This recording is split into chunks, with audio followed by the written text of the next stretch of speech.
throughout your day, you're in and out of reacting through these past life karmic conditions that have been set up from the past. So it's not something that you need to dig deep to enter. You're always constantly, you have access to it, basically.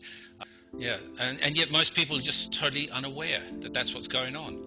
I remember, for instance, a Jewish physician who came to me, and he said he had an issue with authority. And I thought that was interesting because he was an authority himself. He was an MD. But he said whenever he had to confront anybody who was in a position of authority, even if they came to him as a patient, he felt a little, anxious, nervous, uncomfortable. And so I knew right away, okay, that's an exaggerated response to an authority. So that's got to be there's got to be some history behind that. And he didn't have anything of significance in this life that would account for that kind of discomfort. And it just turned out when we did the Soul Journey session with him, he had been a black slave in a past life. And he had been abused in that life by the slave owners and eventually killed. So in his mind, unconsciously, any person of authority was a threat.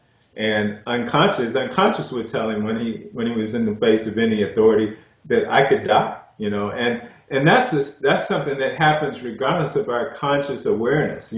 We can rationalize, well, that doesn't make sense, but the fear response will still be there until the source of it is resolved. And so, how do we actually resolve these conditions? Yeah, we actually have to go back to the lifetime or lifetimes. Sometimes it's a series of lifetimes where a certain incident that happened. Usually, it's traumatic. And we have to relive that particular traumatic episode and release the emotion that's tied with the trauma. And really, it's an emotional release that is, you might say, the healing factor.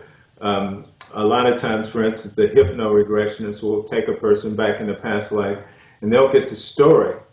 But unfortunately, they may not release the emotion completely, right? The emotional charge. And that's what you might say distinguishes soul journeys from hypnotic regression, is we make sure we not only get the story, but we release the emotional charge fully. And that takes a specific, you might say, process that if you don't understand it, you won't really clear the trauma correctly or completely.